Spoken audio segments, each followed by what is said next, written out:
Okay, so another video response to a viewer question from my other channel, Grammar Gurus.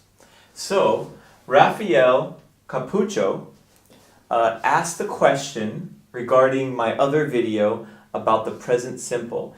And what he was confused about was that we used an example sentence, this one here, they go to school early.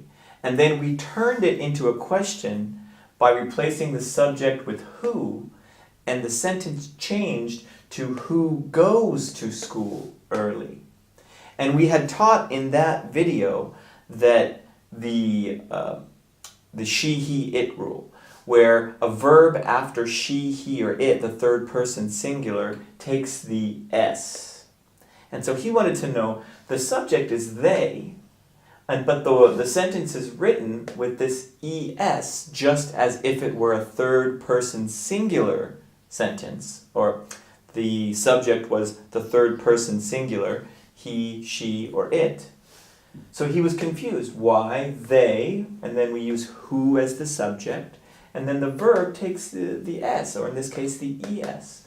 Well, the reason for that is whenever who is used as a subject, it's treated as the same as a third person singular, she, he, it.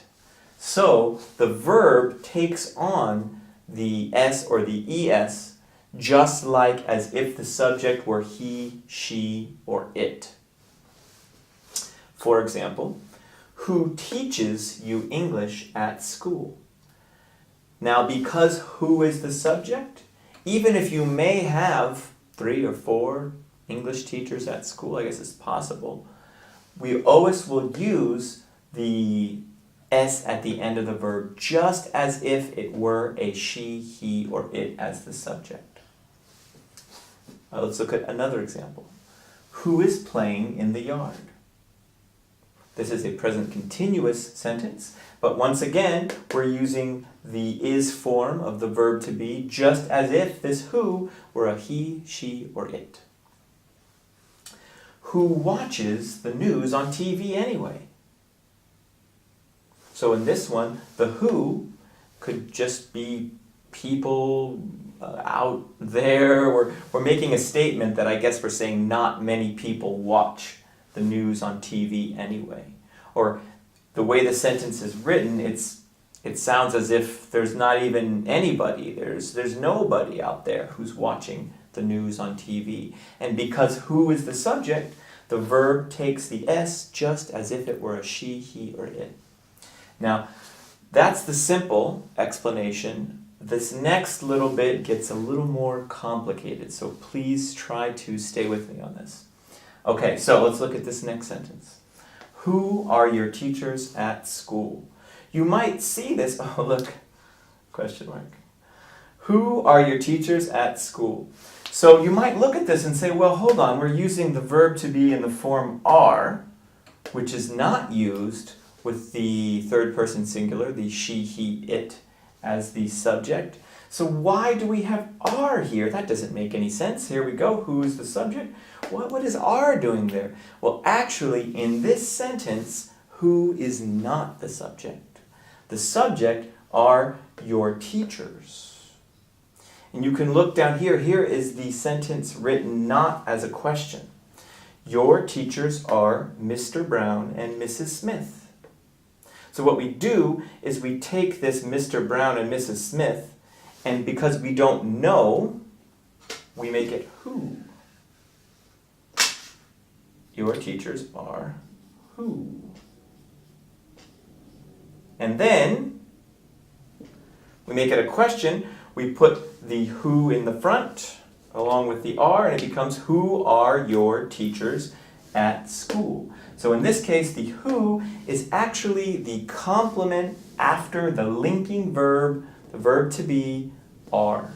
So that's why it's an are, because the subject is a plural. The subject is not the third person singular. In this case, it is teachers, who is a plural. So your teachers are who are your teachers at school. Now you could also say, if this is the object, shouldn't it be whom? Shouldn't it be whom are your teachers at school? Well, actually, it's not really an object. It's called a complement. And even though many times people do use the object form of the pronoun as a complement, like it is me, for example, or it is he, or it is him, right? Really, the most correct way, that's pretty much okay. That's pretty much okay. But the most correct way is when you're using the complement, we use the subject form of the pronoun. If there's a pronoun as a complement, we use the subject form. And so once again, this is a complement using the subject form, and so it is who. Who are your teachers? Okay, so the thing to remember is when who is the subject, it goes with a verb the same as if it were she, he, or it. We use the she, he, it rule with who as the subject. And when we have the verb to be here, it can be a little bit tricky to figure out which one is the subject and which one is the complement. But if you see who followed by are, it's most likely because it's a linking verb and that who is actually the complement. Okay, so I hope that was clear to you, Raphael. And thank you for the question. It was a very good question. And please, as always, leave any questions or comments in the comments box below. And if you have not subscribed to this channel, please do so. And I'll see you in the next video. Bye.